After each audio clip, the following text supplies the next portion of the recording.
What is up, guys, and welcome to another episode of the Project Infinite podcast, the podcast covering the ever-expanding and infinite multiverse of fandom, from movies, comics, TV shows, video games. I'm Rob. Courtney is not with me this week. He is not feeling well, so I just figured I'd record this little intro to let you know what you're about to hear. This is going to be our unaired pilot episode that we tested ourselves before we actually launched the podcast. So apologies if it sounds like we're a little kind of nervous and rough, but this was our first shot at it. So I figured I'd throw this in there this week in lieu of something new. But we will have something new for you at the end of the week when we reconvene, and we're going to talk about 80s movies leading up to Top Gun Maverick. So we have a bunch of categories, and we're going to talk about our favorite actors and films and moments and music. It's a really cool idea, so look forward to that at the end of the week and enjoy our unaired pre-pilot episode. All right, guys. We'll see you next week. Goodbye. Welcome, everybody, to the pilot of the Project Infinite podcast, the podcast that has you covered all across the multiverse, be it Marvel, DC, Star Wars, everything in between. We are going to come at you with a moderate amount of knowledge and some hot takes every now and then. My name is Rob. I'm here with my friend Courtney. Courtney, how you doing, man? We are great today. A lot of news to cover, a lot of stuff to cover. Super excited to be here to kind of bring that moderate knowledge to you guys and just have a fun time diving into fandom. Yeah, man. As the pilot episodes are always the hardest to pull off, So I'm not expecting perfection, but I'm expecting something then that hopefully will keep the people listening. So let's dive right into that news then. So what do you got for us? So, biggest things that come out of the last week, we have Leslie Grace has been cast as the DCEU's new Batgirl. So that's big news. We're wondering if that's connected to the Robert Pattinson, or is it connected to the larger DCEU as we know it with Ben Affleck's Batman. So that is being waited to be seen. We have Michaela Cole is set to star in Black Panther 2. Now that's a big one, obviously, because many know that Black Panther's main love interest is Storm. So to see if she will be Storm. We're going to go down the X-Men rabbit hole again. We will. I would love to go down that X-Men rabbit hole, but definitely very great actress. She wrote and created I May Destroy You, which she is being nominated for an Emmy for. So definitely a huge pickup after the tragic loss of Chadwick Boseman. So looking forward to see what that will look like. Yeah, so let's back up a minute and talk about this Batgirl casting. This Batgirl casting, because this is a tough character, right? Because I feel like a lot of people in general don't really gravitate to the Bat family as main characters if Batman's not involved. Not to mention other things about this casting that people probably aren't happy about. So what do you think about this Batgirl solo thing that they're trying to do here? So I know a lot of new runs have been focusing on Batgirl, right? We've seen in newer DC comics, she's really gotten a lot of shine. In the Harley Quinn show, she is a pretty prominent character in season 2. She does have a lot of potential, but like you said, it's that play off the other characters. Without Batman, what does it look like? Without Nightwing, possibly, what does that look like? So, being the daughter of Jim Gordon, supposedly, looks like it might be the Pattinson Batman. So definitely excited, definitely intrigued at the least, just to see what kind of happens with that. Yeah, I think I'm interested in it too, because it's just cool to see them trying different things. For the longest time, at least in the movies, it's just been basically Batman. I mean, they did Superman for a bit, and then even that they kind of punted on. I mean, it was just Man of Steel, and then you threw him right into a Batman movie, right, and then a Justice League movie. Like, we never really got another solo Superman film, and it doesn't seem like we're going to get one for a while. So it's kind of cool to see them expanding their horizons a little bit more beyond, your Shazams, your Aquaman, Aquaman? Doesn't matter. Aquaman. But yeah, this is cool. I'm not sure how it's going to look. I'm not sure how people will receive it, but props to them for trying something different. And then as to the Black Panther casting, I mean, what can you really say about what this movie is going to mean? Because nobody really knows. It's going to be very difficult to film, to shoot. I mean, we've heard about how difficult the script writing has been, rewrites and redos. But they got a solid cast. Ryan Coogler's back, and I trust him with just about anything as I trust anyone to direct a film. So I know that they're going to do it justice, and let the theorizing begin about the casting of Michaela Cole means. I mean, you said Storm, and that's a pretty big swing out of the gate. So I don't know. Yeah, definitely something that I'm looking forward to. Obviously, definitely tough without Chadwick Boseman, but hopefully this will be a nice homage to him, and we can kind of keep that Wakandan universe kind of rolling throughout the MCU, see what possibly Shuri will bring to the table, see what M'Baku might bring to the table, and then with this Michaela Cole casting, seeing if she will be a character that has tenure in the universe as well. Sure. And as far as expanding the universe goes, we finally have someone in the Blade movie doing something other than the main actor. So what do we got? Right, so we have Helmer Bassam Tariq. He is reportedly going to direct the MCU's Blade movie starring Mahershala Ali, another award-winning actor. Definitely a film that is on everybody's radar. Not going to come out for a couple years, but I definitely trust them to kind of take that time and effort and really give us a great Blade movie after we got a really good Blade movie with the first one with Wesley Snipes. Never forget Wesley Snipes' name. Don't you dare. He might show up here and talk to me about that. But yeah, don't you dare forget the great Wesley Snipes, the forefather of superhero movies. Before Tobey Maguire's Spider-Man. Yeah, so I'm real excited for that Blade film. When they announced it at the Disney shareholder, stupid, whatever the hell it is. That was kind of a surprise when they announced that. Right. I think it's cool. I think Marvel's track record with these types of things is really good as far as when they acquire a property that they didn't have when this all started. We saw it with Spider-Man, and now we're going to see it with Blade and the Fantastic Four, and they're getting ready to rumble on these properties that they probably feel haven't been done justice to this point. So to get an actor like they did, to get a director like they did, and I believe they tapped the Watchmen writer to write it. Correct. Which is amazing. Specifically the Watchmen HBO series. Mm-hmm. Very good series. If you have not watched that, I would go out of your way to watch that. Unbelievable. Yeah. It's so good. Twists, turns, Jeremy Irons as Ozymandias might be one of the more underrated castings of all time. Really knocked it out of the park.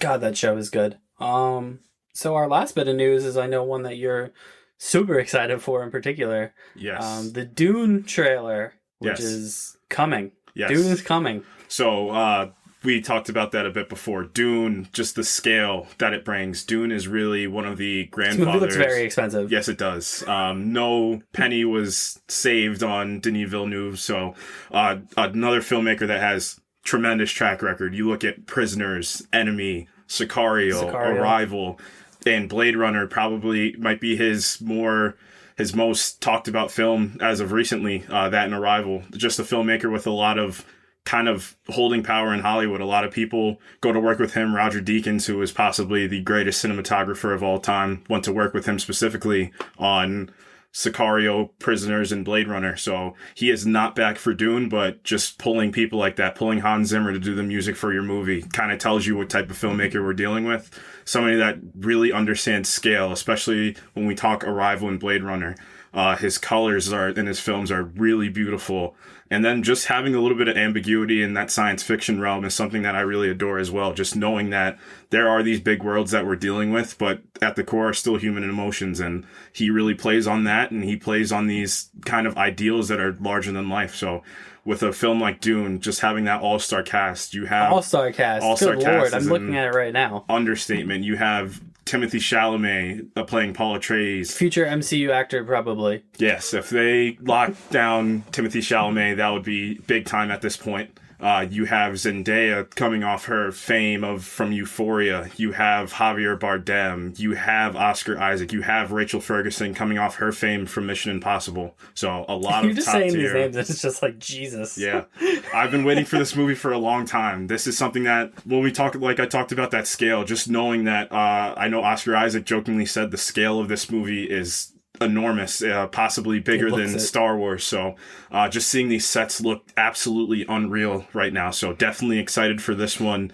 Definitely my number one most anticipated of 2021. And that's an interesting take because I look at this movie and I look at the years releasing in the year of HBO Max just letting their stuff go on their platform. And I really feel like this is a movie that could suffer from that. And I haven't been one of those guys in that regard. As far as the movie suffering because of the HBO Max thing in particular. Disney Plus did it a little bit with Mulan. Right. They did it with Black Widow recently. Right. But they were charging people extra, and some people made that decision, especially in regards to Black Widow. I mean, the ticket sales did really great. That was the first one where it was, am I willing to pay money to sit in my house, kind of cover the cost of gas, cover the cost of the movie, popcorn, your drinks, bringing more than one person with you versus I can make food, I can sit in the comfort of my own home. A lot of 4K TVs. The at-home experience has really been bolstered over the last couple of years. I'm definitely a purist when it comes to that. I'd rather see a movie in cinema if I can, but definitely giving people the option has been the hot ticket kind of price that HBO Especially Max has had to pay. Because they haven't been doing that kind of premium releases. Like, you look at Wonder Woman 1984, they released some big movies on this platform where it seemed like Disney was not willing to really do that. Right. They almost acquiesced with Black Widow. They were like, all right, you know what? Screw it. We want it in theaters, but we'll give it to you on Disney Plus also. Whereas HBO Max made the decision pretty much at the beginning of the pandemic when they were like, we're going to give you our entire 2020-21 slate. Essentially, not free, but for the price of your HBO Max subscription, We're going to give you Wonder Woman 84. We're going to give you Mortal Kombat. We're going to give you The Suicide Squad coming up in a couple weeks. And then we're going to give you Dune. And I just think it's going to be tough for this movie to make its money back. Right. This is a part one. Right. The Dune series is a series, so this is a part one of a multiple part series. I know the big news to come out of the day along with that trailer was the fact that this was a part one in a series, which I never imagined anything different for Denis Villeneuve. The first time that he will do something like this, to have a sequel that he's directed. Obviously, Blade Runner 2049 was a sequel to the Ridley Scott Blade Runner from the 80s. So to see him kind of take multiple movies, I know a lot of filmmakers weren't happy about the HBO Max decision to release it. Whether it be money or whether it just be the cinematic experience in a movie theater, a lot of them were not too fond of their decision because they were not consulted as well. And these are the people that are making you your money. So that will be seen once the release of Dune. We will see with Suicide Squad in a couple weeks how this is going to play out. In a weird way, and maybe I'm underestimating the Dune fandom here, I think Suicide Squad has a better chance of making its money back than this does. I hate to be a pessimist about this, but even Blade Runner 2049 is a gorgeous movie, but it didn't perform well. Right. That movie has more of a cult following now, if you look at it. A lot of people, it has really beautiful screenshots. One thing that Denis Villeneuve does well is his wide shots are absolutely beautiful. There's a shot in Sicario where the soldiers are walking kind of on the sunset, and you just look at these massive scale movies. Even when you go down to the realism of Prisoners and the brutality of Prisoners versus the kind of scale, that sci-fi scale of Blade Runner, and you still see his talent on display each time. But at the end of the day, will these movies perform? Blade Runner was not marketed well in 2017, something that has really been talked about and a lot of people have not liked when the movie first came out. It's not really a marketable movie in terms of having a family go, and that's a lot of your money right there, having multiple ticket sales. But like I said, this is a cult following movie at this point, and hopefully Dune is going to have that kind of world where it's that Star Wars-esque world where you can kind of build and have these characters kind of get some fandoms behind them as well. And I hope so. I think we need kind of a new franchise to kind of storm the gates a little bit between what Marvel's doing, what DC's doing, what Star Wars is doing now. Star Wars is kind of ramping back up with the Bad Batch, with the Mandalorian, with all these shows that they have coming. Not really anything on the film front, but as far as TV shows, Star Wars is very much in the nexus of content right now. And in lieu of original stories, which almost seem to be a dying breed in film, you get these big blockbusters that are based on franchises. And to be honest, it's tough, especially in sci-fi action, to lift a franchise off the ground, because everyone's always going to look at Star Wars, as kind of the measuring stick, because you could pigeonhole the Marvel movies and DC movies as sci-fi movies, technically, if you wanted to. I don't consider them that.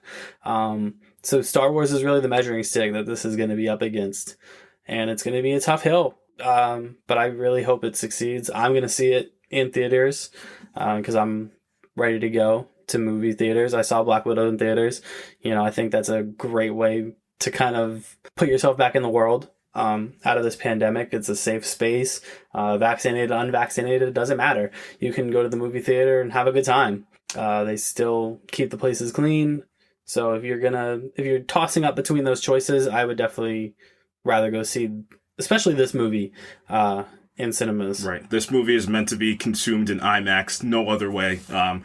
Like we keep going back to scale, just pure size and sheer weight of this movie will have on the movie industry will be seen. This is the first gigantic blockbuster that we've gotten since Tenet in the middle of the pandemic. Black Widow really isn't the large-scale Marvel movie in terms of looking at Endgame or looking at Infinity War. And Black Widow still did really well. Right. The next movie that's going to be comparable will be Spider-Man. So we'll see with Spider-Man No Way Home how a movie of that scale will do. But Dune will be coming out first on October 22nd. So both really looking forward to that one. And it's in a good spot as far as, people like us who go see all these movies, because Shang-Chi is coming out in September, The Eternals is coming out in November, Spider-Man, as you alluded to, is coming out December, so Dune kind of slides right in there between all these Marvel films that people won't be too fatigued from, hopefully, and will be able to kind of support this movie, because I think it's a movie that will end up deserving that kind of attention and kind of needs it.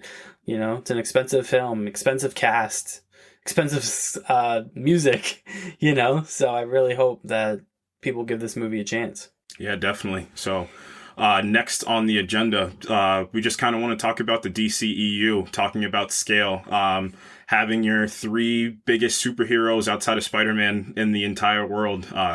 We talked a little bit about kind of how these heroes are bigger than life. They're the new legends. So you have Superman, you have Batman, you have Wonder Woman, and we've been in this DCEU since 2013. So 8 years ago, Henry Cavill debuted as Superman. So now we kind of just want to look forward a bit, look at the present, and look at the future of the DCEU. So first things first, how are we feeling about Shazam, Fury of the Gods? Black Adam's coming out starring Dwayne Johnson. Finally. Black Adam has been the kind of the odyssey of this entire DCEU. It's like a movie that had always been rumored about. I think even back as far as when Man of Steel released was when Dwayne Johnson, The Rock, was first kind of circling the DCEU. At the time, we didn't know what for. A lot of people actually suspected back then that Black Adam was going to be his. And then it was confirmed a handful of years ago. And then this movie just kind of disappeared into the ether, and then at DC Fandom last year, he came out in all his rock glory and premiered, art, basically? Correct. We got a little bit of concept art. And yeah, let's just dive into Black Adam first. I'm super curious about this movie. Right, yeah. So the number one thing I think was a massive win for them was to get Dwayne "The Rock" Johnson, as you said. Oh my God. Looming in the shadows, as Black Adam does when the Shazam family's going out to a family dinner. He will be the anti-hero, essentially, of the DCEU. It's looking like they're squaring him up to be. A big thing that they've done. And I mean, he's a megastar. Right. Yeah. Mega. Right. And one thing you can say about The Rock is, sure, he takes a lot of roles. I think people will say that they suffer from rock fatigue because oh my God, he's doing another movie with Kevin Hart. Oh my God, he's doing another Fast and Furious movie. Oh my God, he's doing some random jungle movie with Emily Blunt. Oh my God, we're sick of this guy.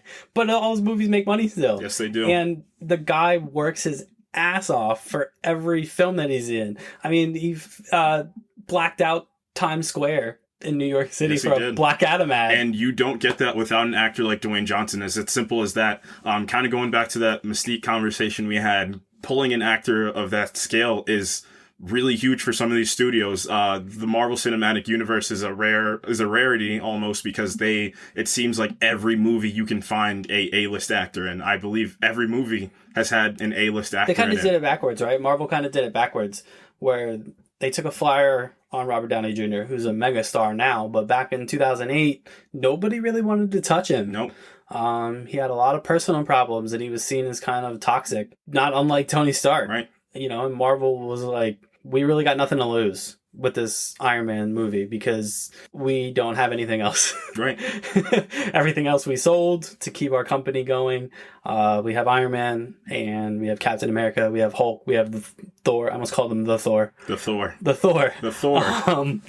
And, you know, a lot of the actors that they tapped up until now, when the MCU is what it is, were either reclamation projects, people who were just kind of jumping into the scene, like a Chris Hemsworth, who, I don't know, what was he doing before Thor? Yeah, he was relatively unknown to the public at that point. Tom Hiddleston, same thing when he signed on as Loki. Yep. Somebody that was looking to play Thor, but they tapped as Loki as well. Mm-hmm. Chris Evans. Chris Evans is probably the big one out of that group, correct. Right? But he had done a lot of rom-coms. Yeah, he was the funny guy. He played Johnny Storm at that point. He was even his first foray into superhero films, he was the goofy guy. Correct, yeah. He was the kind of funny laugh track kind of guy that you can have in a lot of these movies. Skateboarding Dick and Scott Pilgrim. Correct, yeah. I would not fight him either. Scott Pilgrim, you brave soul to fight Chris Evans. But yeah, going back to Black Adam, getting those massive megastars, that's really huge that they kind of have this kind of playing ground to mess around with these characters. And one thing I like about that is not a lot of people know in depth about Black Adam, so they can kind of have some chances. But people are going to go see this movie because The Rock's in it. Yeah, they're going to have a chance to really kind of lay a ground for somebody that could really have some staying power in the DCEU. Because you think he's promoting this movie now? Wait until it's getting closer to release date. That guy's going to be on Twitter every day. Yes, he will. Shooting Instagram videos. Yeah, somehow Kevin Hart's going to get roped into this. I don't think he's probably going to be minding his own business, staying fit, and he's just going to make a video saying... And I think he's just excited to do a superhero movie. Yeah. This is what he's been waiting for, I think. I think so. He's been on the outskirts of the superhero genre. The most he's kind of teetered was Fast and Furious, so he's definitely excited. This is basically a superhero franchise. Yes, he is. How long before the Avengers fight the Fast and Furious cast? Oh, Jesus. I mean, at this point, I feel like it'd be a pretty close fight with how these Fast and Furious characters are treated these days. I don't know, man. I don't know what they're doing with the Fast and Furious. They're talking about Jurassic Park, you know. I don't know. To be honest, I'm all for it. Get crazy. Let's have them time travel. Let's do all the crazy sci-fi action adventure that you can think of. Just have Dominic Toretto yell family every couple movies and you got a hit on your hands. But going back to Black Adam a little bit, specifically the story of the film. So it's looking like they're going to do the Justice Society of America. Very cool. A very cool concept. I know they have Pierce Brosnan as Dr. Fate. Amazing. Really great cast. We're going to see Hawkman in this movie. We're going to see Atom Smasher in this movie. We're going to see Cyclone in this movie. So some smaller scale heroes outside of, I would say, Hawkman, especially from Justice League Unlimited in the early 2000s. Mm-hmm. The cartoon kind of has the most memory from most people, but a pretty unfamiliar cast of characters that we're going to have alongside Black Adam. This film's being sold as, after he comes back from Kahndaq, he's kind of going to be a ruler in a sense. He's going to be the iron hammer ruler that really doesn't take any crap from anybody, and I couldn't be more excited to have Which I'm excited to see The Rock try to do, because he hasn't really been a villain in any of the movies he starred in. I guess you can consider Fast 5, he's a little villainous, right? But then he quickly face turns after Fast 5, and he becomes kind of a tertiary hero in the Fast franchise thereafter. I guess the furthest back you'd have to go for The Rock to be a villain is when he first appeared as the Scorpion King in The Mummy Returns. Not the Scorpion King film, because in the Scorpion King film, he is presented as a hero. Yeah. So I'm curious to see what they do with Black Adam. By all accounts, he seems excited to beat the crap out of these DC heroes. Yeah, maybe he's ready to make that turn. Yeah, they're really on a collision course. These Shazam movies and these Black Adam movies are kind of moving at the same pace where they will seemingly meet. I know there's been desire for him, like you said, to kick the crap out of Zachary Levi. So I'd pay $30 to watch The Rock beat up Zachary Levi. Easily. Just put the charge fee on HBO Max. We'll just watch the fight. That's fine. Yeah, that's fine. Just watch him pummel him. I watch him pummel him for 2 hours. Right. Like credits, and then he just flies in and just starts kicking the shit out of him. Yeah, Zachary Levi's just gonna try to get those quips in, and then he's just gonna hit him in the face before the quip. So hit him with a lightning bolt or something. Ah, man, I can't wait.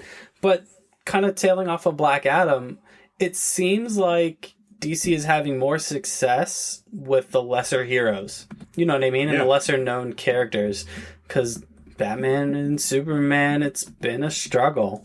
Wonder Woman was great. And then Wonder Woman 84 came out. Not so great. So it seems like they're having more success with the heroes that don't have as much kind of promotion behind them. Right. Even Aquaman. Aquaman has kind of been a gag character forever. He's the fish guy, the freaky fish guy. But the Aquaman movie I thought was really fun. It leaned into the craziness of that world. Yeah, going down into the trench, doing Atlas and doing the past of Atlantis as well. Having Jason Momoa was just huge for them. Just getting an actor that's really a brute that we've known from Game of Thrones, that was just that big hulking figure. Strong silent type. What more could a redhead ask for? So they gave him the goofy gold and green costume. Yes, they did, and it worked. He was riding a seahorse in this film, and I couldn't be more happier that happened. And Shazam, goofy movie, goofy costume. Right. Shazam's biggest thing was the heart at that film, which I really loved. That scene where his mother came back and told him that she really didn't look for him after he got lost at the fair. It really breaks your heart. And that's where Shazam kind of plays that family aspect that really kind of brings you into that film as a consumer. Just really fun film, just with that kind of James Gunn-esque heart. That David F. Sandberg kind of brought to it is really fun. So, and speaking of James Gunn, we got the Suicide Squad. Suicide Squad. Definitely been looking forward to that movie ever since it was announced that it would be James Gunn. This is being sold as a 1970s-esque kind of war film in the line with kind of like Platoon that you look at, Apocalypse Now, which is a really fun sell for me. Getting Idris Elba, getting John Cena to kind of add to your cast has been wonderful. Yeah, the anti-Rock. How long will it be before they show up against each other in Fast and Furious? I know The Rock said he's done, but I don't believe it. Yeah, I don't know, man. I mean, those guys have fought each other in the wrestling ring. I know people want to see them fight each other in a movie. I want to see that personally. I think John Cena's great, man. I really do. Everything about this movie that we see coming points me into thinking he's going to steal the show in this movie. Right. Peacemaker 100%. has been sold as the worst case scenario Captain America, and I thought John Walker from Falcon and the Winter Soldier was the worst case scenario Captain America, but like you said, having John Cena and then bringing back Margot Robbie, bringing back some of your heavier hitters from the original movie. Jai Courtney kind of got a lot of love from that movie that was unexpected, and obviously you put Margot Robbie in anything these days, it's going to be seen, so a lot of fun. That's where it gets weird though, right? Because as fans, I'm not saying you and I, because I'm certainly not, but a lot of people get hung up on continuity, which has not been a strong suit of these DC movies. None bigger offender than this Suicide Squad movie. Correct. You have the original Suicide Squad that had Margot Robbie, whatever. And then you had this Will Smith thing, and then he was going to be back for this, and then he wasn't. And then people were like, is Idris Elba just Will Smith's character, but he's someone different? Jai Courtney is the same Captain Boomerang from before. So where do you stand on all this? Like, do you care that this is a sequel, reboot kind of thing? Well, at the end of the day, you kind of got to try new things. If something's not working, that's just kind of classic business. You got to switch something up. So you bring in not only a very fun, a very big director, kind of somebody that kind of has like a lot of leeway on his films, especially coming from Marvel and them giving him a lot of creative ability on that film. You bring in somebody that's, like I just said, worked with Marvel as well. So somebody that already is a name in Hollywood. Yeah, and he bought those cast of characters that nobody really knew unless you were a diehard comic book fan with the Guardians of the Galaxy, and they somehow turned into everybody's favorite characters. I love that movie. They were singing songs. The soundtrack on that movie was just phenomenal. So if this movie kind of brings that same light, it's going to be great. In terms of it being related to kind of, you know, being a sequel, a non-sequel sequel to the original Suicide Squad film, I'm fine with it. If this is going to be a sequel, which it looks like, I'm definitely okay with them bringing in this cast. We're bringing back Joel Kinnaman as Rick Flag as well, so this does seem like it is a sequel. You do have Viola Davis back as Amanda Waller, so just the cast alone, Sylvester Stallone as King Shark is absolute money. Amazing. Great casting. Amazing. He's going to get those Vin Diesel group vibes for sure, so. I think so. I think that's what they're going for with that, too. I mean, there's a lot. This almost feels like, not to diminish it, but it feels like kind of like an R-rated Guardians of the Galaxy. Right. In a way. Definitely. Give me one character that's safe and one character that's gone. Because it's been reported that we're going to see a lot of these characters killed off in this film. Well, I'm not going to cheat, and I'm not going to go with Peacemaker. I'm not going to go with Harley Quinn. I think those two are safe beyond any reasonable doubt, especially, you know, she's too popular and he's getting his own show. Correct. On HBO Max. Right. So I'm not going to go with them. They don't count. So I'm going to go with, I think King Shark is going to make it. I think they're going to have a real hard time killing off a CGI animal, half man, half animal character. I think he's going to be kind of the comic relief of the character. I think Peacemaker is going to be funny, but I think King Shark's going to be kind of that awkward, kind of funny, and I think he's going to stick around to the end. As for who's going to die, I mean, you can pick any kind of person from the trailer where they're in that line together. Right.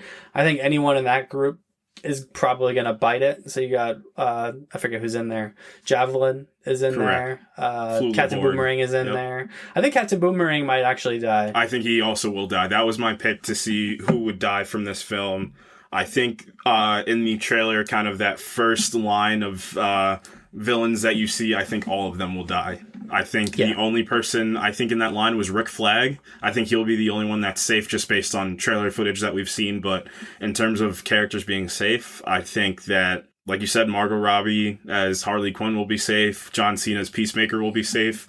I think the big one of this film will be Idris Elba's Bloodsport's going to die. I think that's probably the safest bet as like a really big reveal towards the end of the film of the major character and somebody that's really marketing this film that's going to kind of leave us. Yeah, and I think we're getting Starro, for God's sake. Yes. Amazing. Yes. Just amazing call. For those of you who don't know Starro was the very first villain of the Justice League back in the 1940s. So they are pulling out all the stops. Shout out James Gunn for just making these really great, really big movies that really don't have any limitations behind them. Really great for creators to kind of look at and know that you should not have any limitations on your art. No, and it almost proves a point that it's almost more fun to deal with these kinds of characters than it is to deal with a Batman or a Superman, because there's so many expectations behind those characters. And that's where I kind of want to rewind a bit to I guess the DCEU is kind of separated into like a BC and AD period now, where it's kind of like that BC period is your Man of Steel's, your Batman vs Superman, your Wonder Woman, your Justice League, and then we have this kind of AD period, and also the original Suicide Squad you can throw in there as well. Then we kind of get to this AD period, which is the new Suicide Squad, the Batman, Shazam 2, Aquaman 2, and all these other cool things that they're trying to do. I think they're kind of resetting a little bit, and starting with Man of Steel, I think it's a good film. I don't think it's game changing. You probably disagree. Yeah, I do. I see it in your eyes. Yeah. There's a fury in his eyes when I said that. Right. Man of Steel, to me, is one of the better superhero films ever. I personally believe it's one of the possible top 3 origin superhero films there's been. I would say Tobey Maguire's Spider-Man film was a very good origin film for what we got.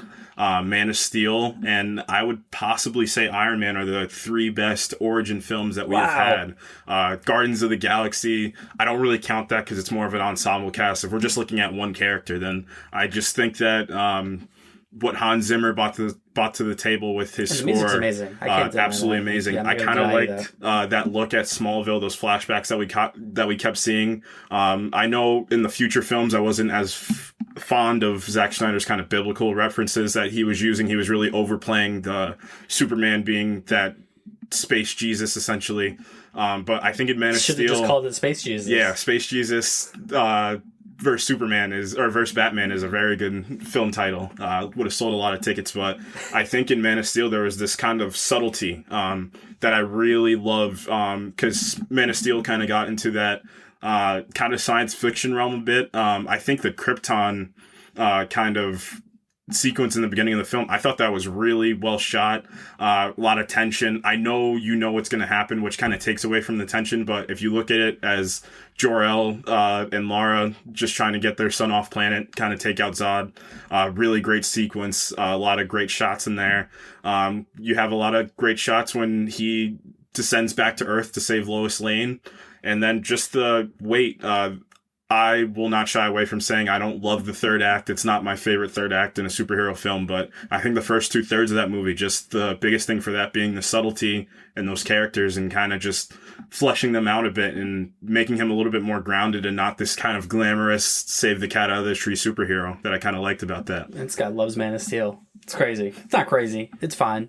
It's fine. That's pretty much where I come down on it. However, what's not fine is what followed up Man of Steel. Batman vs Superman, Batman v Superman, BVS, Dawn of Justice, Dawn of Wonder Woman showing up at the end to save everyone.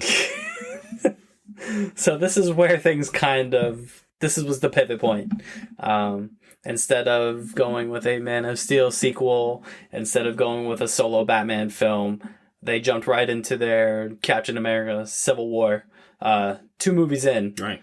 And let's talk about that real quick. I think that was reactionary to 100%. the Marvel Cinematic Universe. No, crap. We got to catch up. Oh, yeah. 2013 would have been around the time right before we got Captain America, the Winter Soldier, and Guardians of the Galaxy, which turned into a massive hit. And then they had announced that Captain America Civil War would be the third Captain America film with Iron Man in it, which people did not expect. And also with the debut of Spider-Man, Tom Holland, and Chadwick Boseman, Black Panther. Yep. So scale is definitely something that Marvel is unfathomable. DC went into panic mode. Oh, yeah. Because at the time when Batman v Superman was taking shape, Marvel had only announced that it was Captain America 3 was going to be... I believe the title was Serpent Society. So this film would have looked drastically different, but I believe either Kevin Feige or somebody, the Russo brothers probably said, hey, let's try to go for the knockout punch and let's try to do the biggest thing we can. Captain America 3 against Batman v Superman. Come on. And then Marvel was like, by the way, it's Civil War. It's like a mini Avengers movie. And DC was like, oh, crap. Yeah. And let's just talk about that, too, kind of the characters that you're bringing. Traditionally, before the Marvel Cinematic Universe, those characters that we're seeing were not at the forefront of Marvel Comics. They weren't really... Iron Man was a lesser-known character comparatively to the... Yeah, they were B-level heroes. Captain America might have been the biggest just because he was Captain America. He was representing a whole nation. Versus your Black Widows, your Hawkeyes, your Iron Mans. They really weren't those big heroes that a lot of people know. But you get down to the DC Universe... Batman and Superman. The biggest... This guy's wearing a Batman shirt right now. That's false advertising. This is a Nightwing as Batman shirt. Yeah, you had Batman. Who doesn't know Batman? Yeah, everybody knows Batman. Everybody knows his origin. You can walk down the street right now. You can say, how did Batman become Batman? They'll say that Martha and Jonathan like, Kent. Yeah. They're going to be very confused as to why you're talking to me. Get away from me. It's a pandemic. Yeah.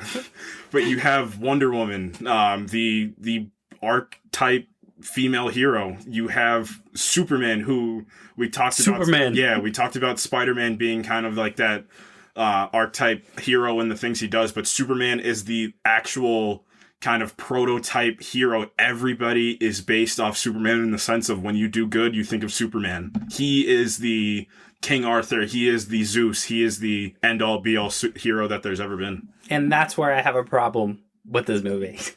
And kind of the DCEU portrayal of Superman in general. There's no fun. There's no fun. The most fun he had was in Shazam when he sat at the lunch table and it wasn't Henry Cavill. Right. And in Batman v Superman, Man of Steel, I could live with. Origin movie, figuring himself out. Mm-hmm. He's allowed to be a little depressed, especially when he's snapping a man's neck. Yeah, and then he got a beer can thrown at him when he was a server in a restaurant. But Batman v Superman, he's just a bummer. Yeah. Like, I don't want my Superman to be a bummer. And one thing Batman's supposed to be the bummer. Yeah, we're supposed to be at a party and Batman says, I'm not drinking, and everybody be like, oh, look at this guy. Well, get out. Yeah, but... And you look like an idiot. Yeah. Dressed like a bat. Yeah, he could have easily went to therapy, but he had all the money in the world, and he decided, let me go to feudal Japan. Just the conflict is so shoehorned. Yeah, definitely. They meet at like a party. Right, and it was supposed to be a little bit ambiguous, I would say. Ambiguous. There you go. I got the writer here for that.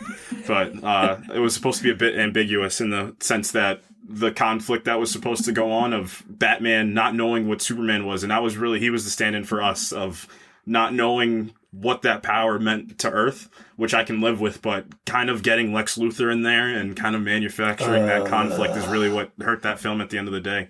I think this film would have played better if you take Batman out. You kind of take him out. You have a litany of villains that you can have go against Superman. If you take either of them out, I think this is a better movie.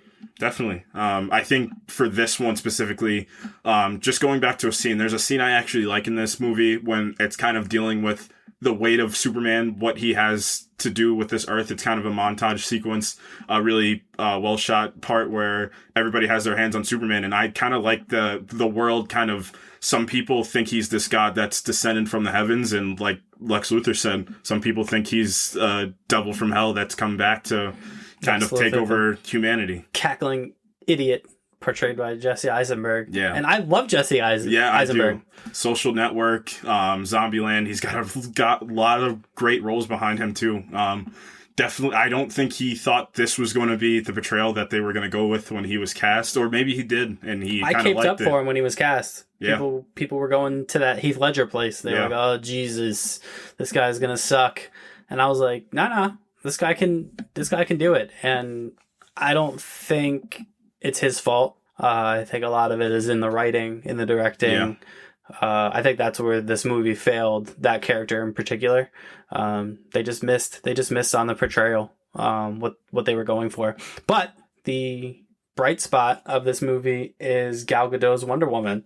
She's great in Batman v Superman. That freaking guitar riff theme song is legendary. Yeah, that is, in such a short amount of time, that became a legendary theme. But yeah, bringing a completely unknown actress outside of Fast and Furious, which I don't think people were really associating her with that point. She fell out of a plane. Yeah, she was did. Hans Love interest and then fell out of a plane. Just was never seen again. Fast and Furious, man. Those films really just go full send. But yeah, bringing Gal Gadot in, she really has that look of Wonder Woman, and I like that power that she has behind her as well. I loved her confidence that she had in the world that she was in, and then just going back to her film, kind of seeing her more vulnerable, more naive to the world. I thought that was a really good transition of seeing what she had to deal with back in the 1930s. Yeah, and I thought that movie was also great. You know, right. That was really the first one that kind of hit. Right.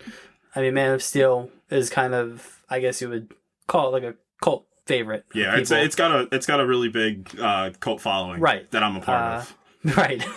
Batman v Superman, you'll find maybe the most diehard Snyder people. And that's where the Snyder Cut fandom have grown from. But I think Wonder Woman is objectively a really good movie.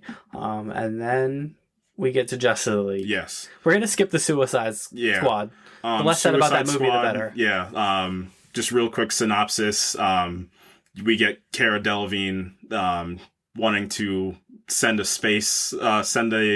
kind of beam to the sky, essentially, and Will Smith shoots a bunch of people. That's Suicide Squad. Yeah, and, well, I mean, we get Harley Quinn out of it, who is pretty brilliantly portrayed. There's one good scene where Will Smith's on top of the car just mowing down the faceless villains, which was great. And then you get a lot of great stuff from Margot Robbie, which is undeniable. And a lot of not great stuff from the heir apparent to Heath Ledger, Jared Leto. Yeah, we'll get to him in a second. Yeah. Because Justice League comes after Wonder Woman. And again, this is DC putting the cart before the horse. We did a couple movies, and here's the Avengers. Right. And awful. Yeah, definitely a film that had a lot of... This film has the most baggage. This is one of the most memorable filmmaking processes of all time. Unfortunately, Zack Snyder's daughter passed away. He had to step away from the film, and DC said, let's go get the guy that is our direct competition. Let's go get the guy that made their universe great with their team-up movie. Notorious shit human, Joss Whedon. Joss Whedon. Shout out that Wonder Woman pilot that never came to fruition as well. But getting a director like that at that moment in his career, in hindsight, was a mistake. I think you go with somebody that possibly has worked with the film or has love for these characters. I'm not saying that Joss Whedon doesn't have love for these characters, but just some of the portrayals. Batman we kind of took the ferocity away from him. Just going back to Batman vs. Superman a bit. That's my favorite part of Batman vs. Superman is Ben Affleck's Batman. That is a very decisive Batman. A lot of people are on the fence about that one, but in my opinion, I think his Batman itself was really good. I agree. Like I said, he was very, very ferocious. He was the warehouse scene. Stop what you're doing right now. I believe it's about 4 minutes and 22 seconds. Take the next 4 minutes and 22 seconds of your life. Do you like the Batman Arkham games? Because it's like a live action Batman Arkham fight scene. Yes. Where he's just throwing guys through tables. Yes. Using all the gadgets. It's really freaking cool. Yeah, that is peak Batman, minus possibly that he killed some people in that scene, but if we're going off of the Dark Knight Returns storyline where he does start killing villains, then it's okay at that point. It's definitely something that you can kind of look past for what we're getting as a tried and true, not really that like hand-to-hand combat that we were getting in the Nolan films with Christian Bale, the sidearm kind of punches and hits. We were getting full-on punch, brutality. counter punch. Yeah. Very A-B kind of tap-X kind of hits. Not a lot of Street Fighter combos in those Dark Knight movies. But Batman vs. Superman is where you're going to get that. And I particularly kind of liked his Bruce Wayne. Not particularly kind of the arc they set him on to get on that artificial conflict with Superman, but more in just his mannerisms. He was somebody that was really grizzled and broken. We know that either Jason Todd or I believe it was said it might have been Dick Grayson's suit that was in his Batcave. The hanging lantern that we're never going to be able to relight. We're never going to revisit that ever. That possibly he's seen a lot, so hopefully we kind of get to see more of him. I would love to see him fight Joe Manganiello's Deathstroke. I think if you want to talk about the Arkham games, you have the perfect kind of thing you can go off of with that fight scene that they had in Arkham Origins. Really great cinematics there, and you could kind of just pull that. I was always a big advocate for throwing Ben Affleck's Batman in Arkham. Just like the games have a couple of villains go down there, and you just lock them in there, and I think you had a great movie on your hands if you get the right director. So simple as that. And Ben Affleck was the one that was going to direct it off of Argo as well, an award-winning film. So definitely a lot of potential with that character that kind of didn't come full fold, and that's kind of the theme of the DCEU, if you want to talk about it, is just kind of wasted potential sometimes.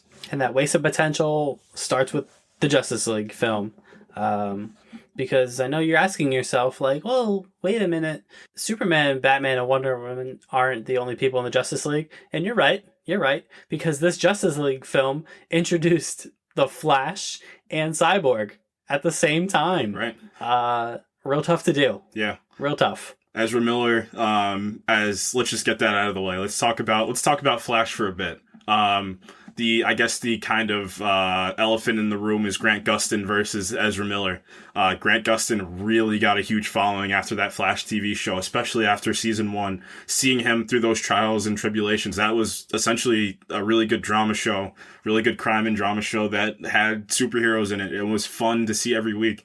However cheesy that show got, and I know a lot of people don't like that show, the earlier seasons, just because it was a little cheesy. I think it worked because you're getting down to like those Silver Age hero type of moments for these characters, and Grant Gustin really played off that. What I loved is I believe he was 25 in season 1, and he was actually, I think he was 25, 26 when they filmed season 1, so he kind of had that, like, he was getting over that, like, young adult, like, early 20s angst, and he was really turning himself into a man that can lead a city and lead a team, so really fun to see Grant Gustin simply just have fun, and that gets down to Ezra Miller, who, I just want to say this too, a great actor, a lot of great roles he's done, somebody that's really an auteur as well, somebody that kind of enjoys art, consumes art, and I just believe this is just a common case of miscasting. I don't see him as Barry Allen. I know I bought to you. I would have loved if he was Wally West, and we would have kind of followed the Flash Rebirth story where Barry Allen was gone at this point, and he was trying to follow the mantle, and that's why not a lot of people knew who he was at that point. And he was also not done any favors by how Joss Whedon wanted to portray the Flash. Yes. Joss Whedon needed that Avengers comic relief, and he found it in Barry Allen. Right. Unfortunately, I think he's totally wrong for that in the story. Right. I don't think it works at all. Which brings us to Ray Fisher Cyborg. Yeah. Woof. Yeah. A lot of baggage, a lot of studio baggage behind that as well. That we do not have time to dive into. That is a lot to go into that we will not, just to kind of summarize it, he did not have fun working on that film with Joss Whedon. Nope. I would imagine nobody had fun working on that film with Joss Whedon, which is not great for the world's greatest superheroes. And then, like we said earlier, they are the Justice League. They are the mighty Avengers of the DC universe, and they have the big three: your Batman, your Superman, your Wonder Woman. You have the character that deals with water. You have the fast character. You have the guy that deals with computer. Like, you have all these. Then you have the guy who just deals with everything. Yeah, right. And it's kind of sad to see that they were beat out by the Avengers, who really were dealing with a lot of B-list and C-list characters, if we're looking at comics at that point. So, just a failure of a film, and not to knock anybody that worked on the film that was kind of roped into that. They all, it's a tough I believe, situation. Yeah, it is tough. Yeah. Definitely don't want to be those guys that kind of crap on the movie without giving some background. This is a kind of studio mess. This is tragic. Things happen behind the scenes mess, and we really didn't get the full vision of Zack Snyder. And until pause ... before we get into. But we did have a bounce back. So after Justice League, we did get Aquaman, which is fun. We talked about that earlier. We did touch upon the Aquaman film earlier. It's just fun.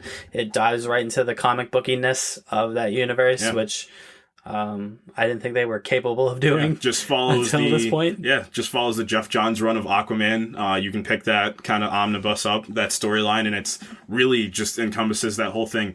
Those just goofy just aspects of Aquaman. But you did have a good cast behind that. You had Jason Momoa, who, I will say, not the greatest actor in terms of, going to win an Oscar, but kind of has that Rock mentality of have fun and be that big brute, and it worked. He did have a lot of great emotional moments in that film as well. When he found his mother, he talked to his father about kind of not having her and her betraying them, essentially, which played really well.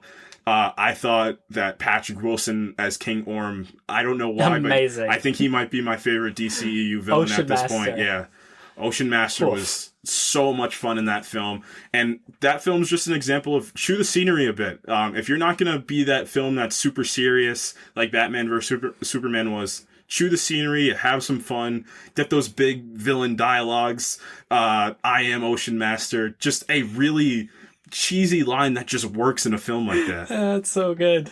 It's great. Ocean Master. Yeah. That fight at the end, too, was Actually, one of the best third act fights from the DCEU. Not that that's saying much, but at this point, they definitely needed one, and it was great. Just having those different creatures under the earth. I think James Wan helps a lot with that. That trench sequence was really well done. Just using that kind of color of red to kind of support those shadows of those trench creatures as well. Really played out, and yeah, that third act was big. You really couldn't tell everything that was happening, but just that kind of scale Mary was Poppins great. Voicing a Kraken. Oh yeah, 100%. That's amazing. Yeah, it was amazing, and definitely a film if you just want to turn your brain off, have some fun, and just look at a character that just needs a little bit more. Fast and Furious of superhero movies. Is it? I agree with that. I kind of like that.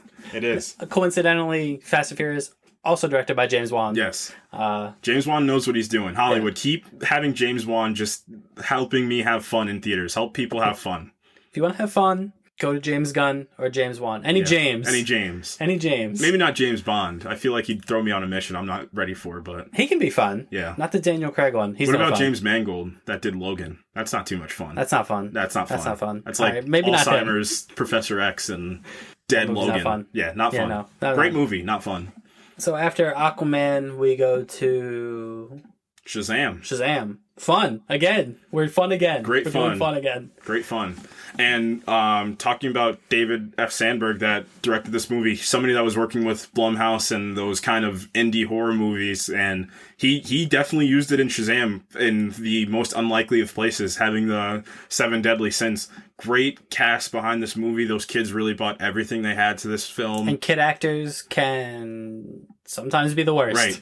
Darla was just... It was just heartbreaking when Billy wouldn't talk to her, and just like we talking about trauma and heartbreak, I did not expect a film like that to give me the response when, like we said earlier in the show, where his mother did not want him, and that's a tough thing to deal with.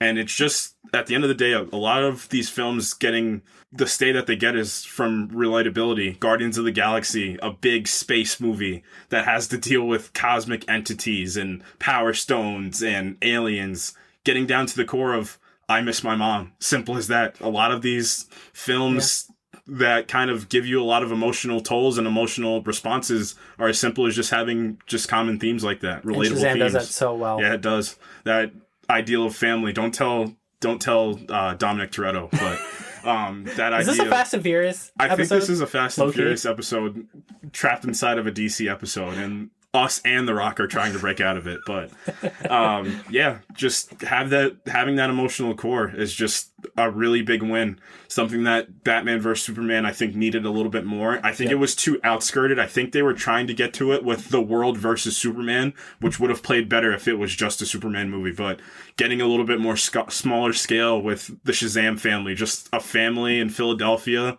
that somehow gets imbued with this power, just wanting to do the right thing. Just really worked well. And then, so DC is kind of riding some momentum, and then here comes the Snyder Cut. The Snyder Cut. Oh boy. If you say the Snyder Cut 3 times into a mirror, then Zack Snyder just shows up doing push-ups, I heard. Oh boy. So this movie was made against Warner Brothers' will, by the fans who demanded the Snyder Cut of Justice League. For a while, it was this kind of myth. Yes. It started out as a myth. It was a Greek myth? Yes, it was. It was a Greek myth. If you look at the Pantheon, it's just all like the rest of the gods, and then it's Zack Snyder kind of just in the chair, just laughing. It was the Labors of Hercules as a film. And then, lo and behold, HBO Max comes, and they're like, guess what? Yeah. This is a really interesting situation as well. If you look at it, where you talked about kind of the myth that was there footage? Was there not footage? Will Ben Affleck and Gal Gadot and Henry Cavill come back? Will they not? Are they done with this film? What did they shoot? Were there more? Yeah. Yes. Yeah, it was yes. They did shoot some of this stuff.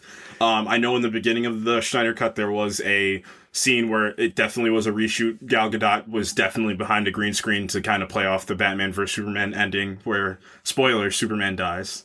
This is what not the greatest moment for Superman. What did we get in Batman vs Superman? We got Dark Knight Returns. We got the Death of Superman. We got the formation of the Justice League. Mm-hmm. And too much for one movie. Way too much. Young Lex Luthor. way too much. Way too much. Yeah, getting into the Snyder Cut. Let me just get your, not a rating particularly, but let me just get your thoughts on the Snyder Cut. How do you feel? Do you think it's a good film? Do you look at it as a film by itself, as an extension of the DCEU? Do you kind of scrap Justice League and put this in the place? I think I do. I think this is a more complete film than the Whedon version. And I mean, a lot of that has to do with there was nothing left on the table.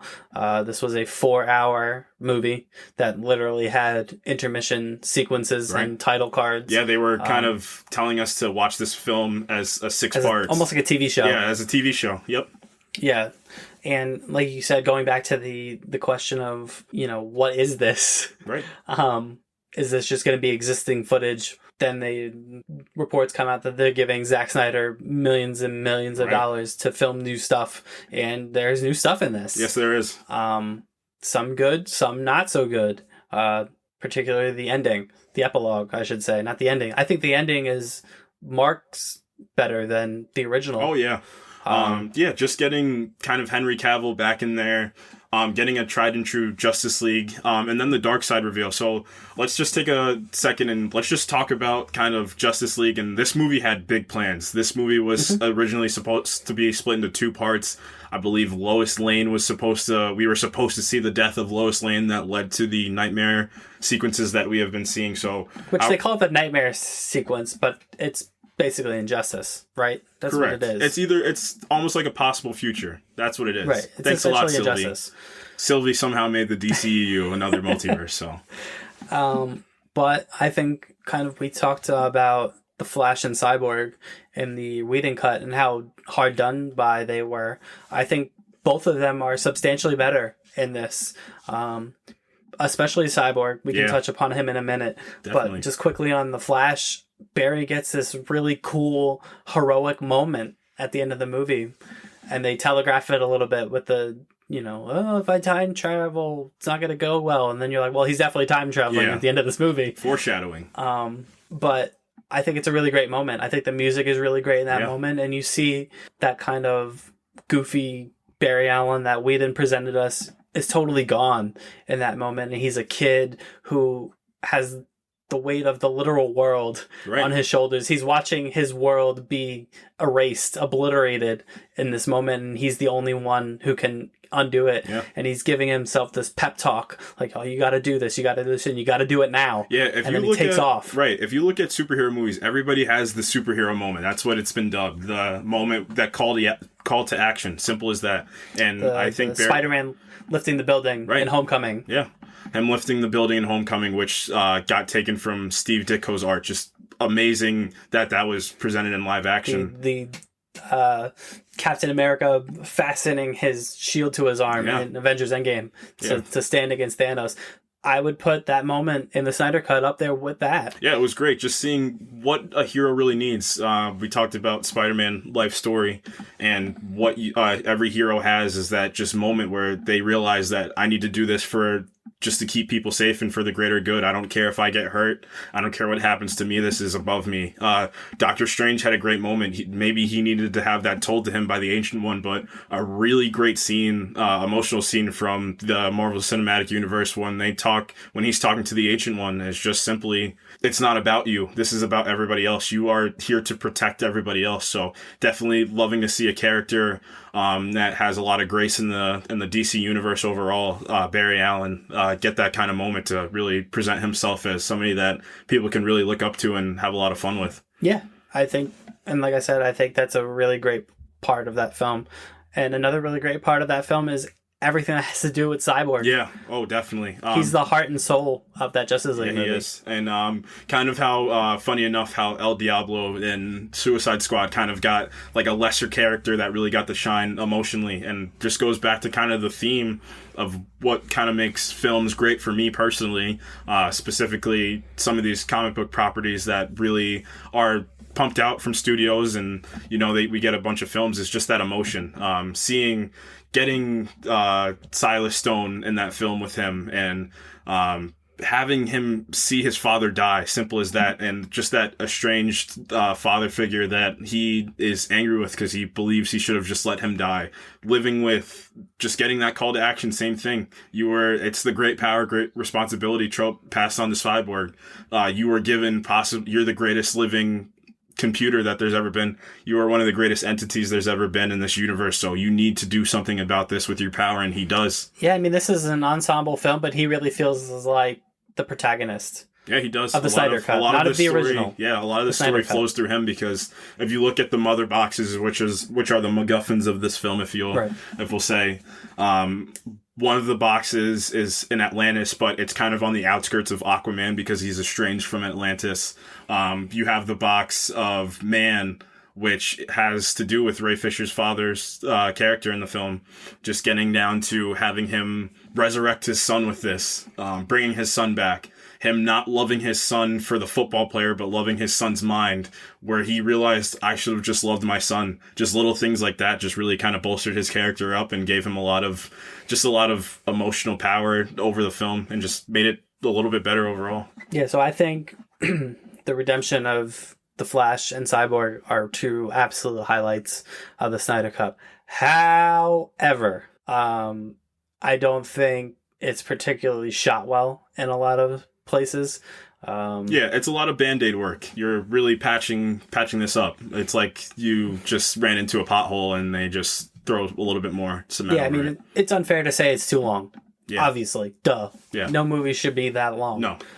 But having that being said, just with the track record that Zack Snyder had, as somebody that wants to work on films, it's kind of great in a sense to know that the studio might not have backed him up, but the fans kind of helped him, and they gave him something truly special, which was great. So I can't be mad at the fact that I can be kind of overwhelmed by the length of the film, but I can't be mad at the fact that he got his full vision from start to finish, because he didn't know if he was going to get a sequel, which it's not seeming like he did. So might as well get everything. And I'm really glad that he got to finish it. Oh yeah, definitely. Just as a person, just as a human being, I believe. I just think it's great that he got, after tragedy strikes, awful circumstances that forced him off of the original Justice League film. So I'm glad that he was afforded the opportunity to fulfill his vision, for better or for worse, however you feel about it. You can't deny that he deserved that. And I'm glad he got it.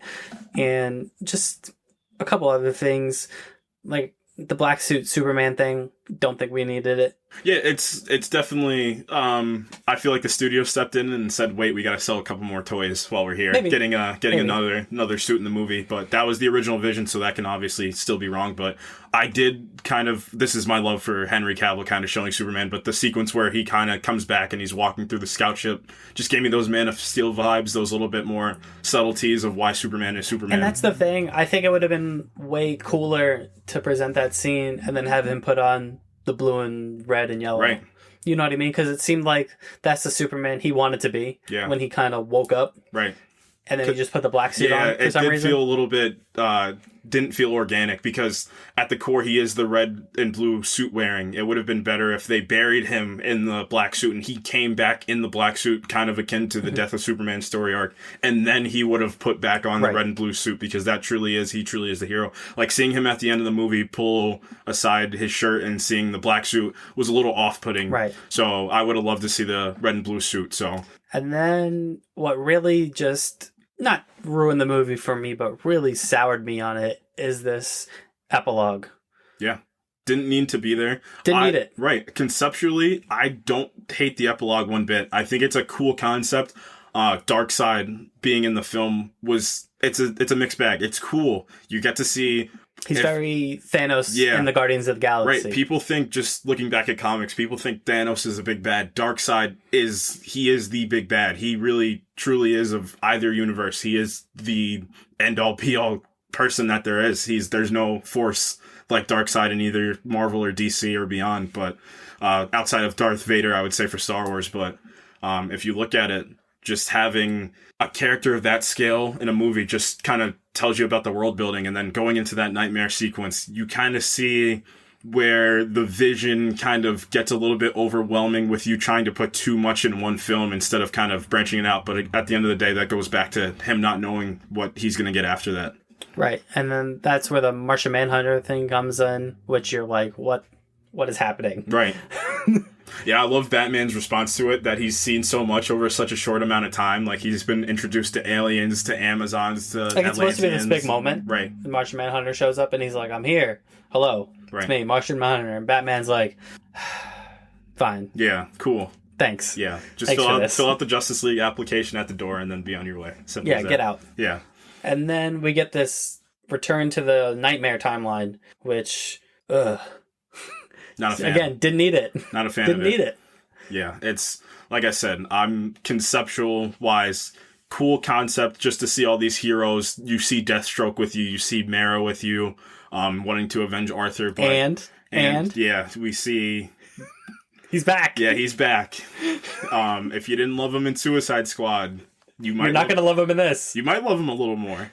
I don't think so. You don't think so? I think he's bad in this. I don't think he's necessarily good, but I think they like him more than in Suicide Squad. I just think he suffers from never facing Ben Affleck's Batman, which I have no emotional investment into any of the dialogue. And they have this weird exchange that just doesn't even feel like a Joker Batman exchange. It's more like two guys fighting outside in an alley would have when Joker's like, oh. Yeah, a lot of cheap shots, which are fine. Like, he says, I killed Harley Quinn, and he says, or Boy Wonder, you can't avenge everybody, something along those lines. And Batman's like, I'll fucking kill you. Yeah, you're like, what? Yeah, it just doesn't feel like these characters, like, you have these expectations, and we're definitely fans of subverting expectations. Sure. I don't think anybody, some people don't like it, but at the end of the day, you got to do what suits your story. But this feels very tacked on, and like I said, just keep going back to, this just feels like he didn't know if he was going to make another film after this, so he just said, why not? Just pad the runtime. Let's get that 4 hours. Yeah, so let's just wrap this up with the kind of branching of the DCEU, if you will, with the Batman. Really hot ticket item. I know a lot of film enthusiasts like myself are really excited about this one. You're getting Robert Pattinson's take on the Batman. I just want to step back a bit and just talk about kind of production, which a lot of just casual movie consumers won't think about, but I think a little bit more people should.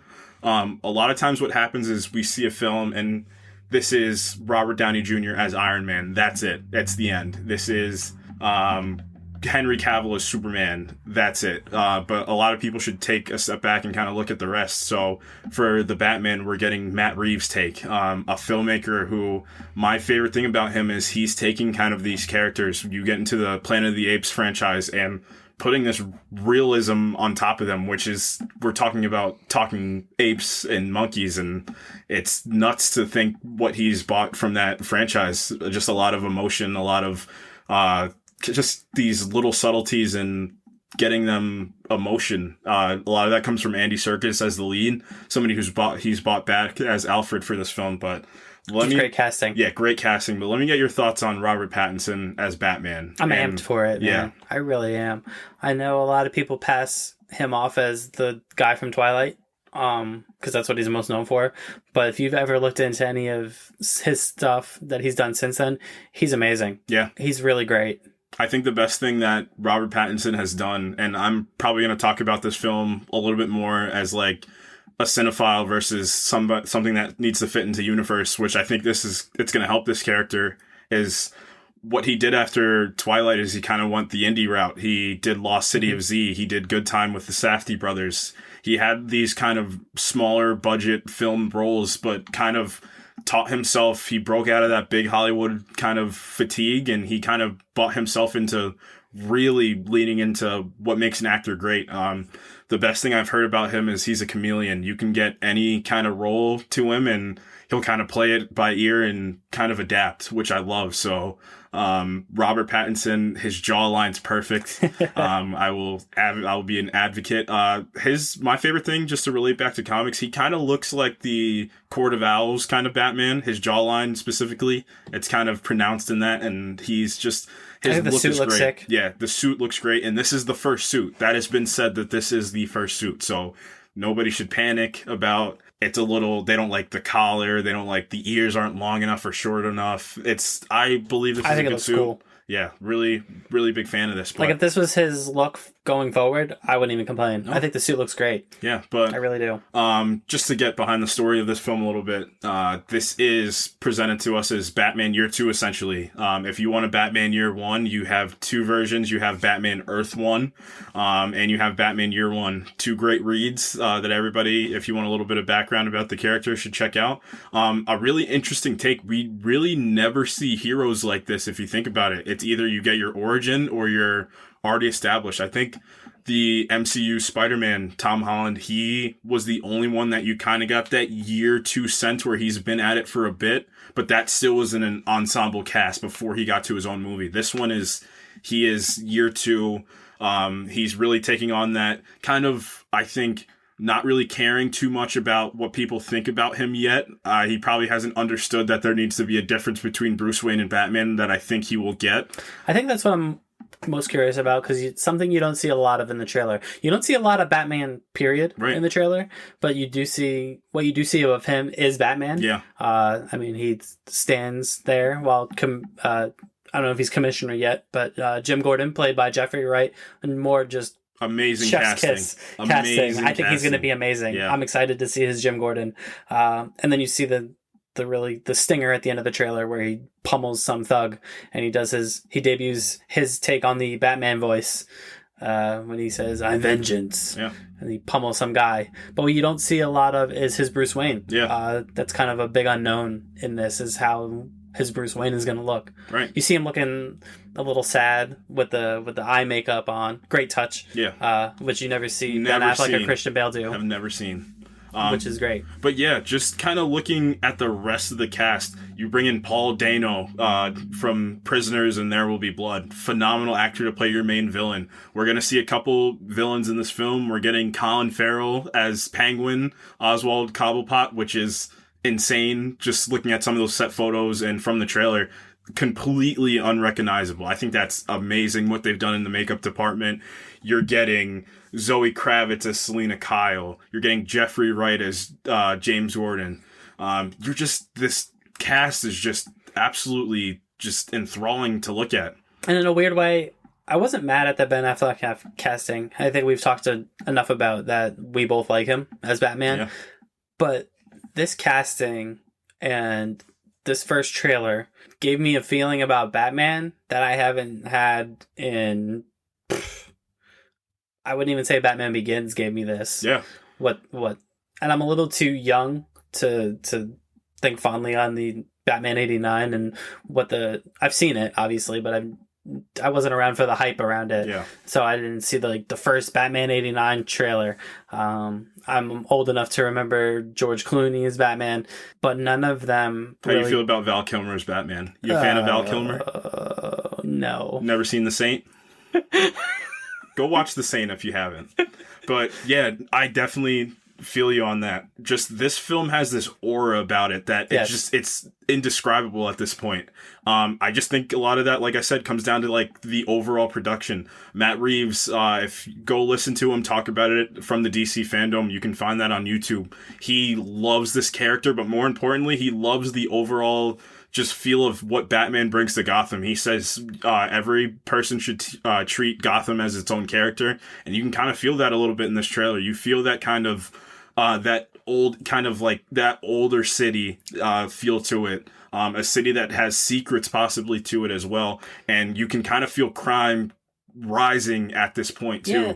And another movie out of this DCEU that really I thought captured the essence of that Gotham as a character is Joker. Yeah. I thought Joker did that really well. We didn't really talk much about Joker. I mean, honestly, we could have a whole episode on Joker because it's so different than everything else that we talked about. But I think it really captured that Gotham as a character aspect that you're talking about. And it's all about perspective, right, too? That perspective from Joker's lens of Arthur Fleck being beaten, broken, just angry at the world, and how that can really bleed into just full-out anarchy and just finding... I love the use of That's Right at the end by Frank Sinatra, or That's Life by Frank Sinatra. Just knowing that it's all a joke, just really getting down to the core of Joker. And I hope this film kind of gets down to the core of Batman, which is somebody that saw his parents die, and I won't let that happen to anybody else. So I'm excited for the music in this movie.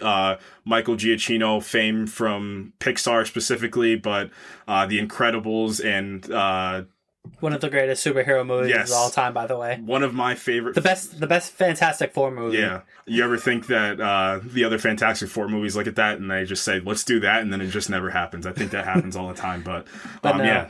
I think the Batman is the movie to be looking forward to. Even regardless of DC or Marvel, I think this is the one that is kind of set the goalposts for the future. Do you know who my favorite casting in this movie is? John Turturro as Carmine Falcone. Yeah. Absolutely perfect. If you look at that Long Halloween arc, I get that Falcone feel from John Turturro. Yeah, we need a good mobster. Yeah, we do. And it's just, that kind of shows you just like the overall feel of Batman, and kind of like how Spider-Man does. He has so many, it's not just a rogues gallery, which we're going to see in this film. You see the crime underworld, you see the rogues gallery, you see all these, and then for the DCEU, the Ben Affleck version, then you get to see him with the rest of the Justice League. So just a fun character. There's a reason why Batman's most people's favorite superhero in the world.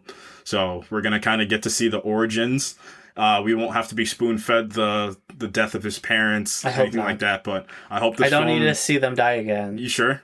I'm positive. I might. What do you have against Thomas and Martha Wayne? Thomas Wayne is he's not the greatest person in the world. He threw Arthur Fleck out of that just wonderful production that they were going to. So yeah, I'm really excited about that movie. But I think we're about wrapped up here. Gone about an hour. It never feels like it, but here we are. Talk about DC nonetheless. I know DC gets a bad rep, but I think, or at least I've hoped, we've kind of shed some light on the good things that they've done. The lessons that I think they've learned from kind of the Man of Steel, Batman v Superman era, and they're taking those lessons to now. Right. And I think they're primed for some really great stuff. One thing about art is it's not good or bad. It's not as simple as that. Kind of got to look at that as there's things that we like and things that we shouldn't like, but I don't think that should kind of deter people from hating each other over it. I think this is meant to be consumed and subjectively consumed. So if you like something, like it for what it is.